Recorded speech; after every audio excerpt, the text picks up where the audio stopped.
부동산 등기법에 규정하고 있죠. 민법에는 등장을 하지 않고 있습니다. 민사집행법에는 이 민사집행법 자체는 경매 절차를 다루고 있는데, 자, 우리가 집행법원에서 실무관들이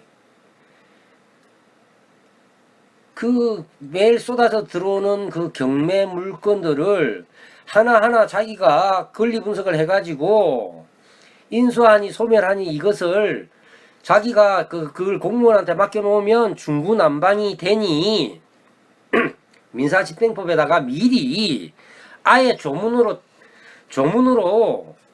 박아두고 그 조문에 근거해가지고 권리자 사이의 우열관계에 따라서 낙찰자가 인수하고 소멸시키는 그 권리관계를 쉽게 실무적으로 처리할 수 있도록 민사집행법에다가 아예 미리 규정을 해놓은 거예요. 사실 그러니까 이것은 뭐 권리자와 권리자 사이의 우열관계를 그 법이 규정하고 있다기보다는 이미 권리자와 권리자 사이의 우열관계가 판가름이 나 있는 상태를 조문에 반영을 해 둔 것이다 라고 보시면 돼요. 이미 결론을 난 것을 조문에 반영을 해서 집행 실무관들이 그 공무원들이 쉽게 할 수 있도록 해놓은 조문이 어떤 조문이냐 하면 민사집행법 91조 제2항부터 5항까지가 그 조문이라는 거예요. 그래서 민사집행법 91조 제2항은 건전한권에 관한 규정으로, 그러니까 제가 이 90페이지의 그 중간을 한번 읽어볼게요. 민사집행법 91조 2항이 어떻게 되어 있냐 하면 매각 부동산 위의 모든 저당권은 매각으로 소멸된다. 이렇게 규정하고 있어요. 그러니까 얼마나 저당권은 너무나 억울하죠. 저당권은 왜 이렇게 억울하겠습니까? 단서가 없습니다. 단서가 없어요. 부동산은 말하자면 이거 쉽게 말하면 부동산 경매를 하면 저당권은 무조건 소멸한다 라는 조문을 91조 2항에다 딱 못을 박아놨어요. 반면에 사망은 뭐라고 해놨냐면 전세권은 이게 사망인지 사은인지 모르겠네요. 전세권은 이게 하여튼 이게 사망인지 모르겠네요. 전세권은 저당권, 압류채권, 가압류채권에 대항할 수 없는 경우에는 매각으로 소멸된다 라고 규정하고 있고,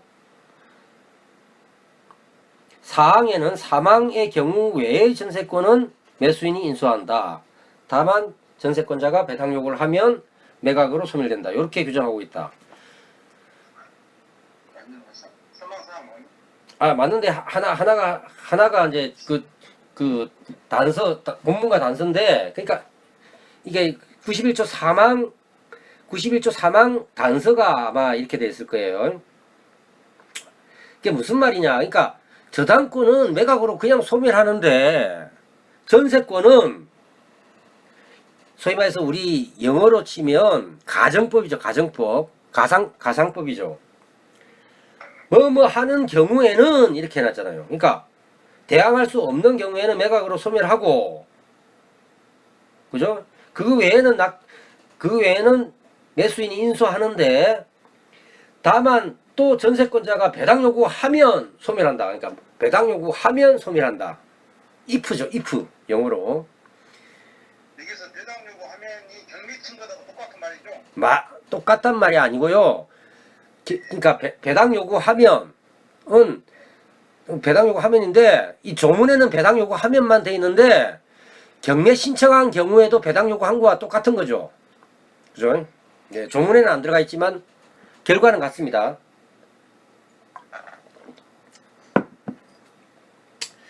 그래서 지금 2항 3항 4항의 내용들이 뭐냐 하면 이게 바로 말소 기준 권리, 통상 말하는 말소 기준 권리가 되는 거예요.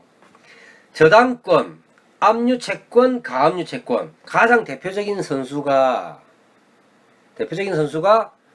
저당권과 가압류, 그죠? 압류.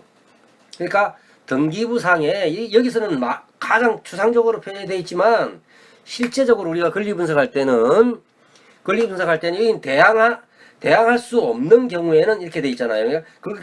여기서는 최선순위 저당권, 압류, 가압류 채권인 거죠. 등기부상에 가장 먼저 등장하는.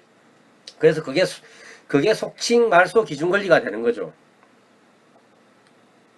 그래서 이 2항, 3항, 4항은 바로 말소 기준 권리에 대한 개념으로 권리와 권리 사이의 우열 관계를 미리 판단해서 규정해 놓은 권리가 되는 것이 조문이 되는 것입니다. 5항은 좀 특수한 유치권에 관한 것으로 유치권은 이제 낙찰자가 변제할 책임이 있다. 그렇게 돼 있다라고 보시면 될 겁니다. 그거는 이제 좀 이따 나중에 공부를 하기로 하고.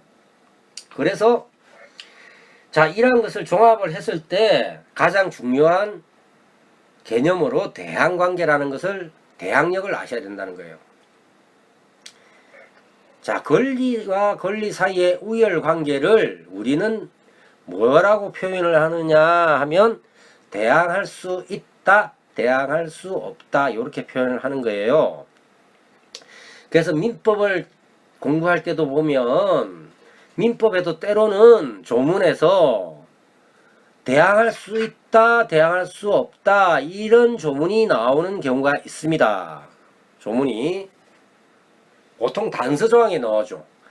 본문에는 권리자와 의무자가 등장하죠. 법률 행위에 양 당사자가 등장을 하는데, 속칭 말하는 3자, 제3자, 선의의 제3자든 그냥 3자든 제3자가 등장할 때, 예를 들어 가지고 민법 108조 통정허위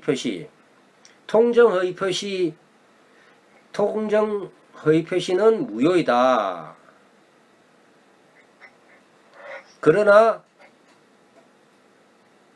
선의의 제3자에 대항할 수 없다. 이렇게 조문을 구성해 놓고 있죠.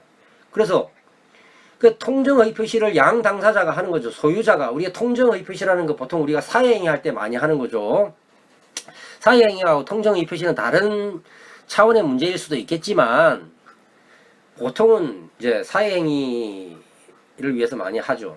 자, 가짜로 누가 경매 들어올 것 같으니까 가짜로 가등기를 해두는 거죠. 그럼 소유자가 자, 내 친구한테 야, 너 명의 좀 빌려줘.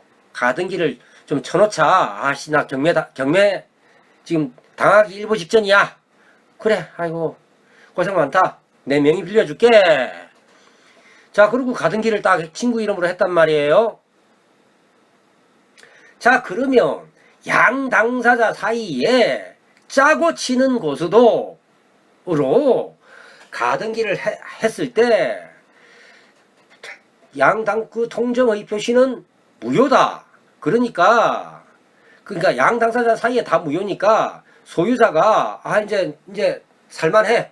그러니까 친구놈한테